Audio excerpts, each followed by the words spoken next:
I'm Vince Russo, and I'll be coming to Chair Shot Reality.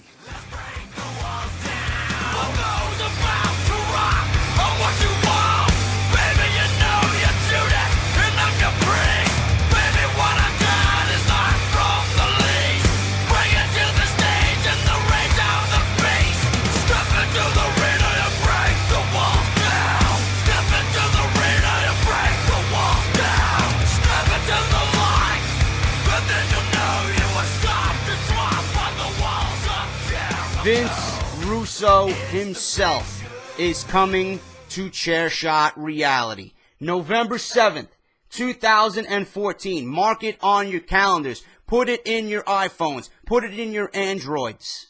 He is coming. Chair Shot Reality, November 7th, 2014. The 250th episode of Chair Shot Reality. He's going to be sitting down with LeBar, Eisenberg, and Ghoulish. It's going to be fucking great. It's going to be epic. It's going to be can't miss. So that's a little bit different for you guys, all right? Usually you're used to seeing my intros, but once a week, every time I come on here and do Off the Script, I'm going to have that playing in the beginning of my video every Friday until we get to November 7th.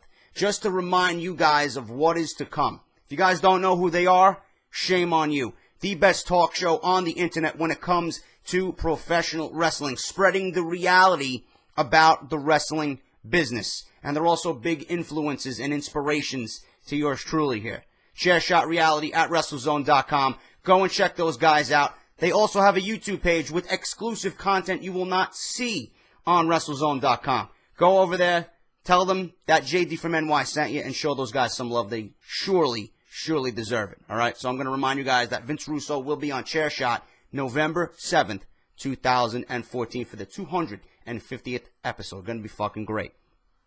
If you guys missed Off the Script last weekend, go and check that out. Big news all last weekend. If you missed anything, links are down below in the description. More importantly, if you guys missed my Monday Night Raw review, man.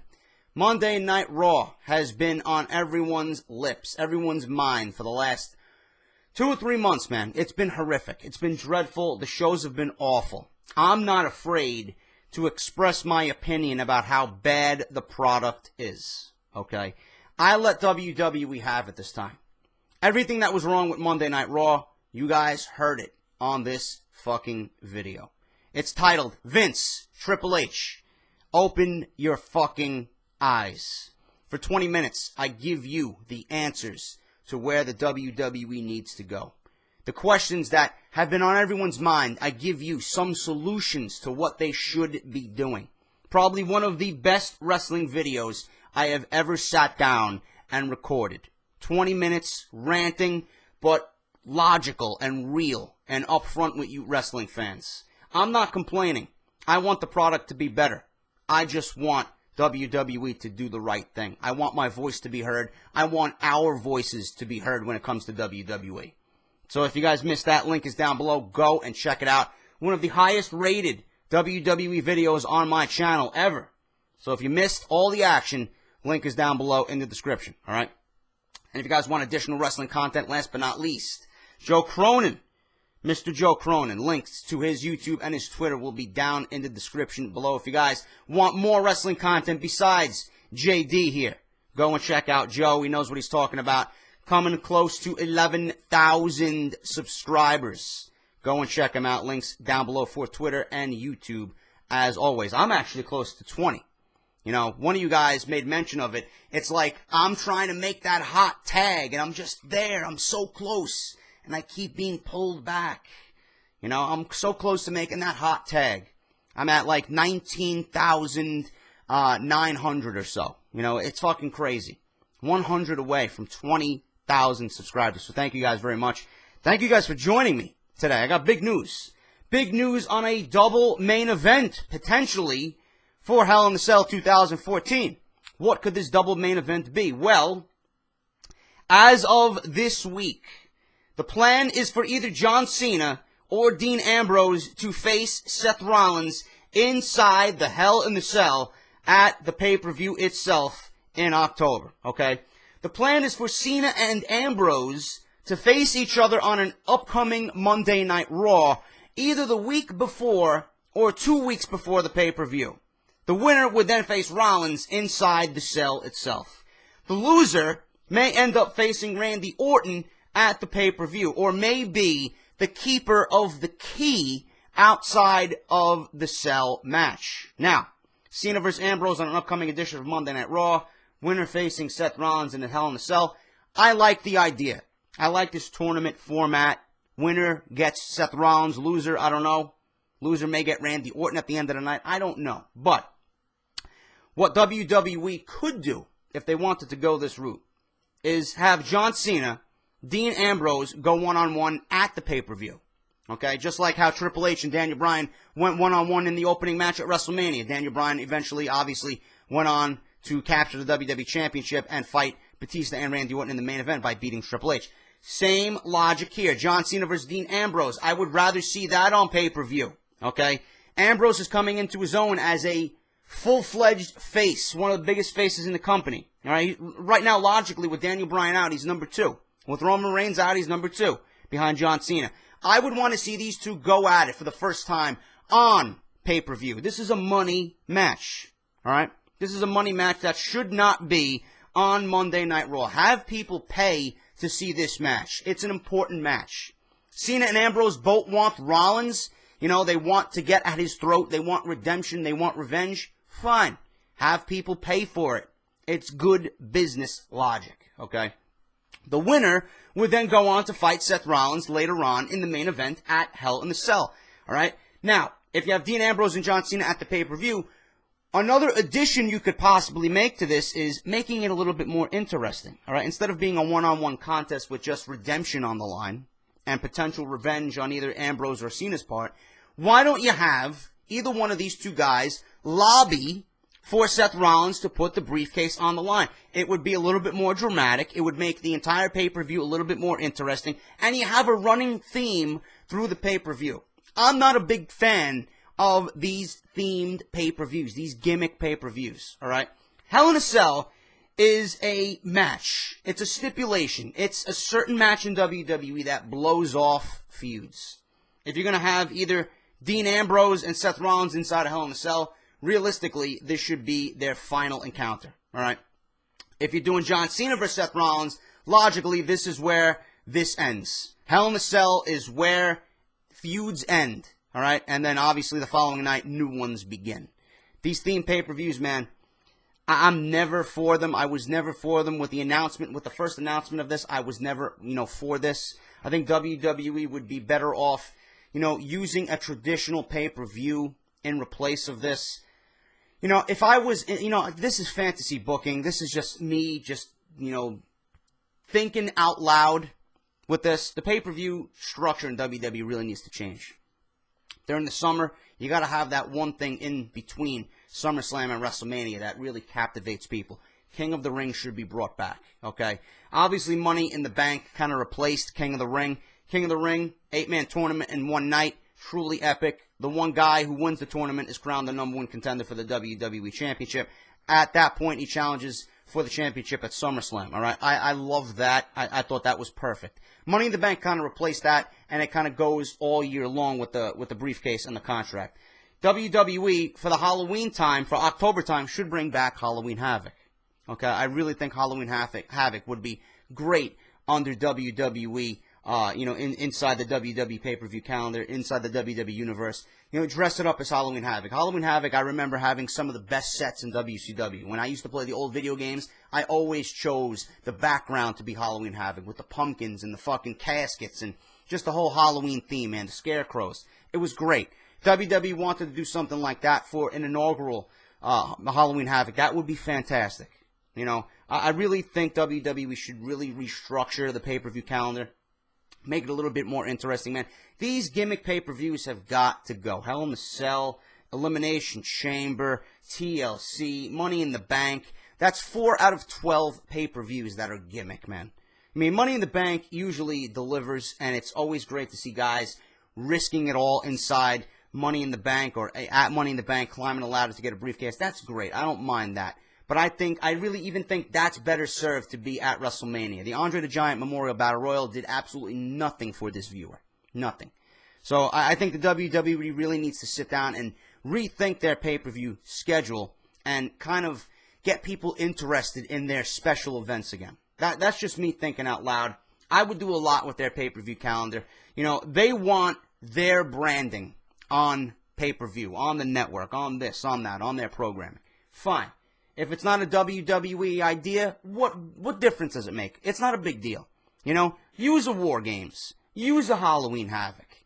That's what I would do. I don't understand the logic there. You own the names to these pay-per-views. You own WCW. Use it. The Great American Bash, Starrcade. Use them.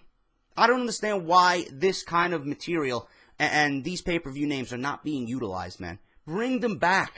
You know, modernize them. Something. And I'm just thinking out loud, but that's what I would do. That would be one of my first orders of business. But that's me thinking out loud as a fan. Let me know what you guys think. But Hell in a Cell, double main event, Cena versus Ambrose, and then the winner gets Seth Rollins. I heard the loser of that match may get Randy Orton. I don't know where Randy Orton plays into all this. Randy Orton is kind of the odd man out right now. Really has nothing to do. I'm hearing rumblings of a Randy Orton face turn now. He's one of those guys that kind of goes back and forth because he gets so boring as a heel, and then WWE wants to turn him into a face. And then he gets so boring as a face, and the WWE wants to turn him into a heel. But I don't see where Randy Orton fits into all this. You know, he's been complaining about cleaning up after Seth Rollins, so that's going to be the catalyst for Randy Orton to turn face. He's going to, you know, say enough is enough. I'm not quoting Owen Hart, no pun intended.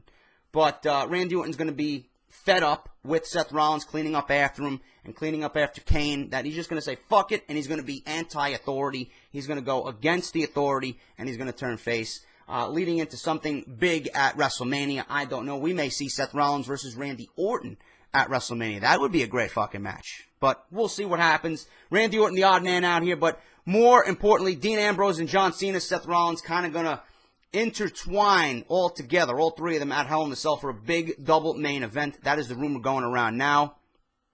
I also got another fucking strange rumor, which I'll talk about tomorrow. Nikki Bella and Brie Bella inside of Hell in a Cell, please. Hand me a fucking noose and hang me. I'll let you guys do it. All right? I'll give you guys the opportunity to fucking hang me because I would not want to see that match at all. That would be the worst fucking idea I think I've ever seen in WWE. But that was posted on Reddit. I'm sure it's a rumor. We'll talk about it tomorrow. I got a big show tomorrow. So make sure to tune in for that. But moving on. Big double main event planned for Hell in a Cell. Ambrose, Cena, and Rollins. Vince McMahon met with WWE Creative this past Wednesday to address where the company goes from here as far as current storylines go. Doctors have apparently indicated that Roman Reigns will be back in time for tables, ladders, and chairs. Some in Creative suggested that they keep Reigns out another month so he can return at the Royal Rumble to set up WrestleMania 31 against Brock Lesnar. The main topic of discussion was that they do with Lesnar now, or what they do now with Lesnar between WrestleMania and what's going on right now with current WWE programming.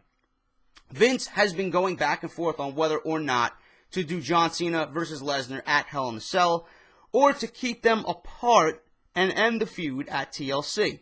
Now, there's also an idea pitched where they would do Cena versus Lesnar at Survivor Series, and then Cena versus Lesnar versus Seth Rollins at TLC.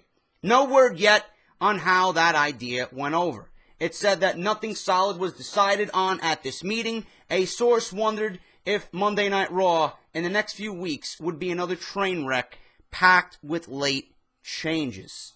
Monday Night Raw was bad. I went about this in the opening segment of this video. If you missed my rant on this week's Monday Night Raw, link is in the description. But Brock Lesnar realistically has nowhere else to go but John Cena. Okay? After what happened at Night of Champions, there's no logical way around it. I'm sure him and Cena will collide once again. I don't want to see it. You guys don't want to see it. You guys don't want to see a potential John Cena 16th title reign in WWE. I know that for a fact. But logically, realistically, there's no other way for Brock Lesnar to go. There's nowhere else to go. WWE has booked themselves into a corner. There is nothing for Brock Lesnar to do unless you have him sit out, which is not going to happen. Okay? Lesnar versus Cena at Survivor Series may be logical. It is okay if he sits out Hell in a Cell. Hell in a Cell is a B-level pay-per-view, okay? Nothing important there. You got Cena, Ambrose, and Seth Rollins wanting to go at each other. Cena wants his revenge against Seth Rollins for screwing him out of that title match. But how do you get John Cena into another title match with Brock Lesnar? Unless John Cena beats Seth Rollins for that briefcase. Like I said, make it a little bit interesting at Hell in a Cell. Put the briefcase on the line. Cena wins the briefcase and then cashes in against Brock Lesnar to get that rematch, because logically, John Cena should not be granted another title match. No matter what happened, no matter what the decision was at Night of Champions, his rematches are done. This imaginary rematch clause was done. It's over. He got his one match. He got his rematch. It's over. There's no more. No more coming. Get to the back of the line. That's the way they could go about that if they wanted to do that. A triple threat match at TLC between Cena, Lesnar, and Rollins. I'm not for that. I'm not for that at all. I really don't know where WWE goes from here. I would give you some creative advice, but I honestly don't have anything at this juncture. I really don't. I'm so confused with WWE and what they do. I don't even have creative ideas to shoot at you guys with Brock Lesnar, John Cena, and Seth Rollins. Where does Dean Ambrose fit into all this? You know? They really need to sit down and make light of all this. It really needs to make sense. The one thing that makes sense, you know, Seth Rollins could be forced to put the briefcase on the line and have Cena win, and then Cena could cash that in against Lesnar. Listen, I want you at Survivor Series, one-on-one. Done. Let's end it. Let's get it over with. That's one way they could do it, because logically, realistically, Cena is not going to be granted any more rematches, so they have to find some way to get Cena back into that if they want to go that route with Brock Lesnar. But that's what's going on with WWE Creative right now. Let me know what you guys think. Shoot me some ideas. How would you book all this going into TLC with Lesnar, Cena, Rollins, Ambrose? Let me know how you would book it. That's my idea, if you want to do Cena versus Lesnar again. I don't want to see it. God, no, I don't want to see it at all. But it may be the only logical choice to do. If it doesn't happen at Hell in a Cell, it'll happen at Survivor Series. I don't know. Let me know what you guys think down below. 2 weeks ago, Monday Night Raw was said to be a creative train wreck, and that was evident by WWE changing plans that were announced Monday afternoon. I reported here on Off The Script that Paul Heyman was scheduled to cut a promo for Brock Lesnar and begin the build for Hell in a Cell. Heyman was actually booked to do a lengthy promo about Lesnar's Night of Champion win over John Cena, but that was nixed, and there was no word on why. Cena and Randy Orton both spoke out backstage about issues with Monday Night Raw's scripts recently. Another backstage issue this week was that Bo Dallas versus Jack Swagger, the match was being tossed around just a few minutes before Bo arrived to the gorilla position backstage. That's laughable. If you guys don't know what the gorilla position is, it's right before they go through the curtain. Right before they go through the curtain, that's where Vince and Triple H are sitting to monitor the entire show and give points to Cole, JBL, and Jerry the King Lawler out by ringside through the headset. They just monitor and make sure the show is running smoothly right there behind the curtain. So the match was being tossed together as he was in the gorilla position. Do you believe that? Right before he went out, they still didn't know what to do with Bo Dallas and Jack Swagger. That is pathetic. And Randy Orton and John Cena, two of the biggest guys in the company who have the most pull, speaking out against how Monday Night Raw has been booked lately. Good. We need more people to speak up against how Monday Night Raw is being booked. And then maybe, there may be some changes to be made. I don't know. But I like hearing that. But I don't like hearing that a match is being tossed together right before the fucking guy comes to the curtain. That's ridiculous. That is absolutely ridiculous. We got here, it has been noted how there was a plan to do Chris Jericho versus Seth Rollins at Night of Champions at one point, but Vince McMahon nixed that idea. After that was nixed, they wanted to have Rollins interfere in John Cena versus Brock Lesnar and the main event at Night of Champions like he ended up doing. This was planned before Roman Reigns went down with his injury. Original plans had Dean Ambrose costing Rollins his match against Roman Reigns. Rollins would then come back and try to cash in at the end of the show, with Cena stopping him before he could, which he did. This would have led to Cena versus Lesnar at Hell in a Cell if Vince McMahon made up his mind about that match. A blow-off for Rollins versus Ambrose and Reigns, moving on to Randy Orton. Okay, and Reigns moving on to Randy Orton. God, please spare us. With there being no solid word on how long Reigns would be out, they went with the decision to stick with the planned finish. I reported weeks ago how WWE feels they have a lot more leeway with the disqualifications and screwy finishes with major matches now that pay-per-views cost $9.99 instead of $54.95. Keep in mind, people are still paying $54.95 for pay-per-views who don't want to invest in the network, which is fucking ridiculous if you ask me. You're going to pay $55 for Night of Champions when you could watch it for $9.99 and pay $9.99 a month and get all the fucking content you got on the WWE network. That's ludicrous, man. That's just fucking crazy. Why nobody would do that. But Roman Reigns, Randy Orton, please save us all, spare us, WWE. WWE, like I said, they booked the ending of Night of Champions because they had no other way to go. That was the only decision that they had at that point. Okay, so that's why they did that. Don't believe anything else. I would be shocked if there was another reason. They're going to tell you it's another reason, but that's the only decision that they had. There was nothing else that they could have done, okay? Rusev lost to Big Show by disqualification on Friday Night SmackDown. WWE made sure to point that out, that Rusev is not tapped out yet or has been pinned, okay? Friday night was Rusev's second TV loss, and both have been disqualifications. There has been more talk about putting Rusev in a feud with United States Champion Sheamus after the current feud with Big Show is over. The idea is that Rusev would win and brag about being United States Champion to get heat. Where did you hear that one, WWE? I wonder where. I've been saying it for months now. Thank you for taking my idea into consideration, okay? Xavier Woods has been referencing his new stable with Kofi Kingston and Big E as the Smart Athletic Friends. Gay. Okay? Terrible. It appears each tag team combination of the group will have their own nickname. Woods and Kofi teamed up this past week in Atlantic City, New Jersey, but it's not clear if Woods is referring to his team with Kofi or the team with Big E and Kofi that he calls Speed Force. Woods wrote on Twitter, Smart Athletic Friends at WWE Atlantic City. This combination is Speed Force. At WWE Big E, Kofi Kingston, it's worth noting that the Smart Athletic Friends played the babyface role against Los Matadores this past week at WWE live events. They worked as heels at some recent live events, but it appears they're being tried out more as babyfaces. WWE could use more babyfaces, yes, but I think a new nation of domination is where they should go, and I think they should be heels. That's just my 2 cents on that.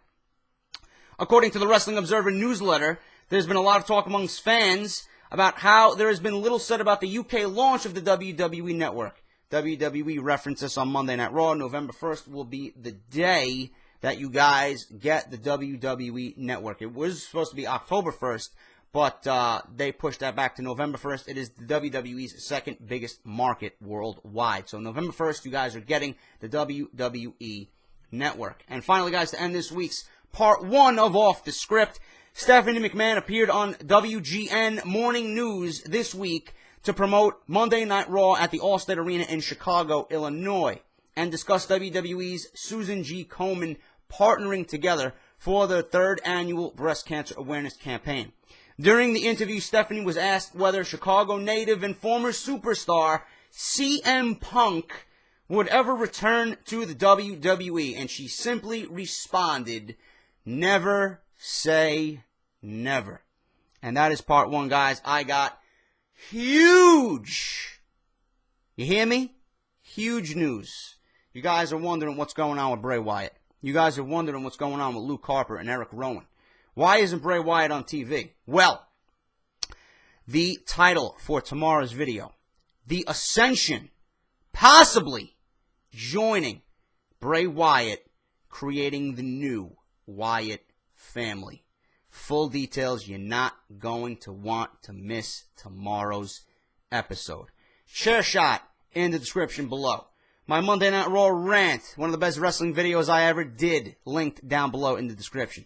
Joe Cronin, down below in the description. Last weekend's Off the Script, in the description. Vince Russo, coming to Chair Shot Reality November 7th, 2014, 250th episode.